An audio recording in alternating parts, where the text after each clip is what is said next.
ಉತ್ತರ ಕೊಡ್ತೀನಿ. ಏನು ಕೇಳ್ಬಿಡು ಕೇಳಿ ನೋಡಿ.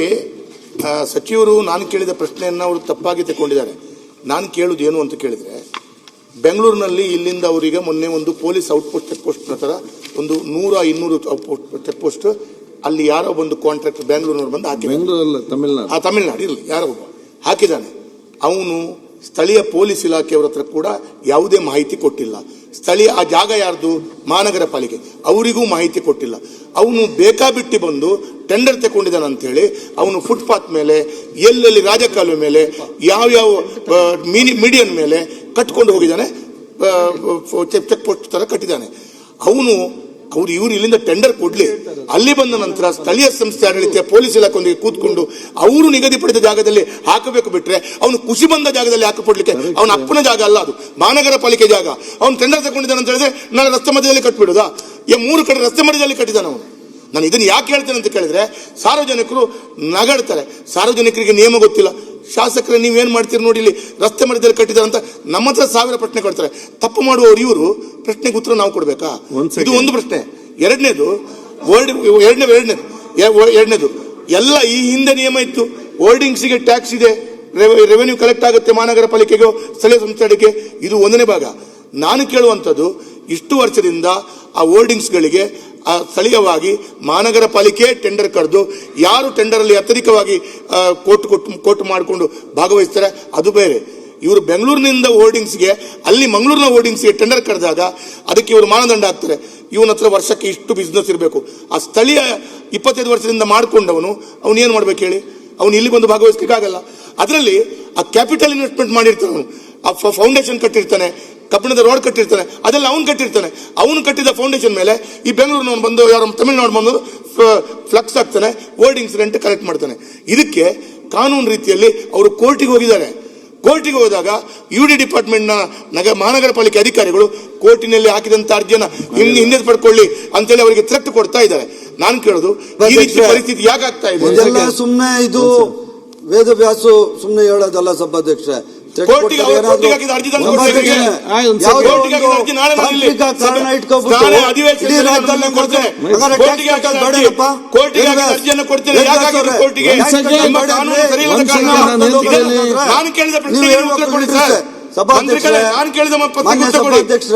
ಬೇರೆ ಮಾತಾಡಬೇಡಿ. ಯಾವುದೋ ಒಂದು ಟೆಕ್ನಿಕಲ್ ಕಾರಣ ಇಟ್ಕೊಂಡ್ಬಿಟ್ಟು ವೇದವ್ಯಾಸು ಕಾಂಟ್ರಾಕ್ಟರ್ ತರ ಮಾತಾಡುವಂಥದ್ದು ಇದು ಸರಿಯಲ್ಲ ಸಭಾಧ್ಯಕ್ಷರೇ.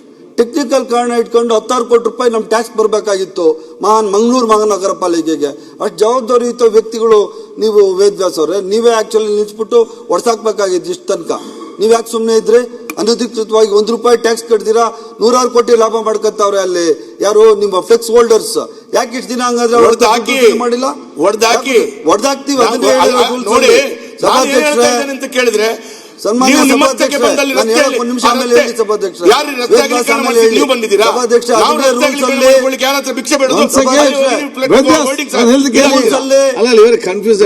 ನಾವು ಅದೇ ತಗೊಂಬತ್ತಾರೆ. ವೇದವ್ಯಾಸ್ ಒಂದು ನಿಮಿಷ, ವೇದವ್ಯಾಸ್ ನಿಮ್ಗೆ ನಾನು ಹೇಳ್ತಾ ಇರುವಂತದ್ದು ಏನು, ನಿಮ್ಗೆ ಸರ್ಕಾರಕ್ಕೆ ರೆವೆನ್ಯೂ ಆಗಬೇಕು, ರೆವೆನ್ಯೂ ನಷ್ಟ ಆಗಬೇಕು ಅಂತ ನಾನು ಹೇಳ್ತಾ ಇಲ್ಲ. ರೆವೆನ್ಯೂ ಕಲೆಕ್ಟ್ ಮಾಡಿ ನೀವು ಬೆಂಗಳೂರಿನಿಂದ ಟೆಂಡರ್ ಕರಿತೀರಾ, ಕರ್ಕೊಳ್ಳಿ. ಆದ್ರೆ ಅಲ್ಲಿ ಆ ಬೆಂಗಳೂರಿನಲ್ಲಿ ಟೆಂಡರ್ ಕರೆಯುವಾಗ ಯಾವ ಜಾಗ ನಿಗದಿ ಮಾಡಬೇಕು ಸ್ಥಳೀಯ ಸಂಸ್ಥೆಗೆ ಗೊತ್ತಿರ್ಬೇಕಲ್ಲ. ಈಗ ಪೊಲೀಸ್ ಕಮಿಷನರ್ ಅವ್ರಿಗೆ ಗೊತ್ತಿಲ್ಲ. ನಾನು ಇದು ನಾನು ನಿಮ್ಮ ಹತ್ರ ಮೊನ್ನೆ ಕೇಳಿದೆ, ನೀವು ಹೇಳಿದ್ರೆ ನಮ್ಗೆ ಕೂಡ ಗೊತ್ತಿರಲ್ಲ ಅಂತೇಳಿ. ಅದು ಟೆಂಡರ್ ಕರೆದದ್ದು ಮಂಗಳೂರು ಮಹಾನಗರ ಪಾಲಿಕೆಯವರೇ, ಅಲ್ಲಲ್ಲ ಬೆಂಗಳೂರು ಅದು ಬೆಂಗಳೂರಿನವರಲ್ಲ, ಅಲ್ಲಿ ತಮಿಳುನಾಡಿನವನಿಗೆ ಆಗಿದೆ. ಯಾವ್ದಲ್ಲಿ ನಮ್ಮ ಪೋರ್ಟಲ್ ಅಲ್ಲಿ ಅವನು ಹಾಕೋ ಏನ್ ಮಾಡಿದಾನೆ, ಈ ಪೊಲೀಸ್ ಔಟ್ ಪೋಸ್ಟ್ ಮಾಡ್ಲಿಕ್ಕೆ ಸಿಕ್ಕಿದ ಹಾಕಿಕೊಂಡು ಹೋಗಿದ್ದಾನೆ. ಅದಲ್ಲಿ ಲೋಕಲ್ ನೋಡೋದು ಪ್ರಾಬ್ಲಮ್. ಈಗ ನನ್ನ ಆಕ್ಚುಲಿ ಟೆಂಡರ್ ಆದದ್ದು ಮಂಗಳೂರು ಮಹಾನಗರ ಪಾಲಿಕೆಗೆ, ನಮ್ಮ ನಗರಸಭೆಯಲ್ಲಿ ಬಂದು ಅವನೇ ಹಾಕಿದ್ದ. ಅದನ್ನ ನಾನು ಇಮಿಡಿಯೇಟ್ ತೆಗೆಸಿಬಿಟ್ಟಿದೆ ನೈಟ್ಗೆ. PWD ಹೇಳಿ ಅವ್ರು ಕ್ಲಿಯರ್ ಮಾಡಿದ್ದಾರೆ. ಆದ್ರೆ ಇವರು ಎಲ್ಲಂತ ಹೇಳಿದ್ರೆ, ಯಾರಿಗಾದ್ರೂ ಈ ರೀತಿ ಕೊಟ್ಟಾಗ ಅವ್ರು ಎಲ್ಲಿ ಆಗ್ಬೇಕಂತ ಒಪ್ಪಿಗೆ ತಗೊಳ್ಬೇಕು. ಸಭಾಧ್ಯಕ್ಷೆ, ನಾನು ಹೇಳ್ತಾ ಇರೋದು ವೇದವ್ಯಾಸ್ ಅವ್ರಿಗೆ ಯಾರ್ಯಾರು ಅನಧಿಕೃತವಾಗಿ ಹಾಕಿದ್ದಾರೆ ಸಭಾಧ್ಯಕ್ಷೆ, ಯಾವುದು ಜನಗಳಿಗೆ ಅನುಕೂಲ ಅನಾನುಕೂಲ ಆಗುವಂಥ ಜಾಗದಲ್ಲಿ ಎಲ್ಲೆಲ್ಲಿ ಹಾಕಿದ್ದಾರೆ ಫ್ಲೆಕ್ಸ್ ಆಗಲಿ ಅದೆಂಥದ್ದು ಪೊಲೀಸ್ ಚೌಕಿ ಆಗಲಿ ಅದೆಲ್ಲ ತೆಗೆಯುವಂಥದ್ದೇ ರೂಲ್ಸು ಸಭಾಧ್ಯಕ್ಷರೇ. ಕಾರ್ಪೊರೇಷನ್ ಎಲ್ಲಿ ಗುರುತಿಸಿದೆ ಅಂಥ ಜಾಗದಲ್ಲಿ ಮಾತ್ರ ಈ ಅಡ್ವರ್ಟೈಸ್ ಬೋರ್ಡ್ ಹಾಕ್ಲಿಕ್ಕೆ ಅವಕಾಶ ಮಾಡಿಕೊಡ್ತಾ ಇದೀವಿ ಸಭಾಧ್ಯಕ್ಷರೇ. ಅನಧಿಕೃತವಾಗಿ ಯಾವ್ಯಾವ್ದು ಹಾಕಿದ್ದಾರೆ ಅವನ್ನೆಲ್ಲ ಒಡೆಯುವಂಥದ್ದು ಕ್ರಿಮಿನಲ್ ಕೇಸ್ ಹಾಕುವಂಥದ್ದು ಕೆಲಸ ಸಹ ನಾವು ಮಾಡ್ತಾ ಇದೀವಿ ಸಭಾಧ್ಯಕ್ಷರೇ. ಇದರಲ್ಲಿ ಅನುಮಾನ ಬೇಡ ಸಭಾಧ್ಯಕ್ಷರೇ. ನಾನು ಏನು ಹೇಳಕೊಟ್ಟೆ ಅಂದ್ರೆ ಸಭಾಧ್ಯಕ್ಷರೇ, ಯಾವುದೋ ಒಂದು ತಾಂತ್ರಿಕ ಕಾರಣ ಇಟ್ಕೊಂಡು 100 ಕೋಟಿ ನಷ್ಟ ಆಗಿದೆ ಸಭಾಧ್ಯಕ್ಷರೇ. ನಮಗೆ ಅಡ್ವರ್ಟೈಸ್ ಮಂಗಳೂರು ಅಂತ ದೊಡ್ಡ ಪಟ್ಟಣದಲ್ಲಿ ₹1 ಟ್ಯಾಕ್ಸ್ ಬರ್ತಾ ಇಲ್ಲ ಸಭಾಧ್ಯಕ್ಷರೇ. ನಮಗೆ ₹1 ಟ್ಯಾಕ್ಸ್ ಬರ್ತಾ ಇಲ್ಲ. 3 ಕೋಟಿ 40 ಲಕ್ಷ ರೂಪಾಯಿ ವಾರ್ಷಿಕವಾಗಿ ಟ್ಯಾಕ್ಸ್ ಬರುತ್ತೆ. ಈಗಾಗಲೇ ಮಂಗಳೂರು ಮಹಾನಗರ ಪಾಲಿಕೆಗೆ ನೀವು 1 ಪೈಸೆ ಬರಲ್ಲ ಅಂತ ಹೇಳ್ಬೇಡಿ. 3 crore 60 lakhs rupees every year holdings rent is coming, revenue is coming. ಸಭಾಧ್ಯಕ್ಷ ಅನ್ಅಫಿಷಿಯಲ್ ಬೋರ್ಡ್ ಯಾರು ಹಾಕಿದ್ದಾರೆ ಅವ್ರ ಬಗ್ಗೆ ಸಭಾಧ್ಯಕ್ಷ ಅವ್ರು ಅರ್ಥನೇ ಮಾಡ್ಕೊಂಡಿಲ್ಲ. ಸೆಂಟ್ರಿಗೆ ಎದ್ದೇಳ್ರ ನಾನೇನು ಮೈಕ್ ಪ್ರಾಬ್ಲಮ್ ಸಭಾಧ್ಯಕ್ಷ ನಾನು ಸ್ಪಷ್ಟವಾಗಿ ಹೇಳ್ತಾ ಇದ್ದೀನಿ. ಅನಧಿಕೃತವಾಗಿ ಯಾರ್ಯಾರು ಬೋರ್ಡ್ಗಳು ಹಾಕಿದ್ದಾರೆ ಅವರು ಟೆಕ್ನಿಕಲ್ ಕಾರ್ಡ್ಗಳನ್ನ ಹೇಳ್ಕೊಂಡು ಅವರು ₹1 ಟ್ಯಾಕ್ಸ್ ಕಟ್ತಾ ಇಲ್ಲ. ಅಂಥವ್ರು ಬೋರ್ಡ್ಗಳನ್ನ ನಾವು ಒಡೆದಾಕ್ತೀವಿ, ಅಂಥವ್ರನ್ನ ತೆರವುಗೊಳಿಸ್ತೀವಿ, ಅಂಥವ್ರು ಸಹ ಟೆಂಡರ್ ಮಾಡಿ ಸರ್ಕಾರಕ್ಕೆ ಆದಾಯ ಬರೋ ಥರ ಮಾಡ್ತೀವಿ ಅನ್ನೋದು ಅಷ್ಟೇನೆ ಸಭಾಧ್ಯಕ್ಷರೇ.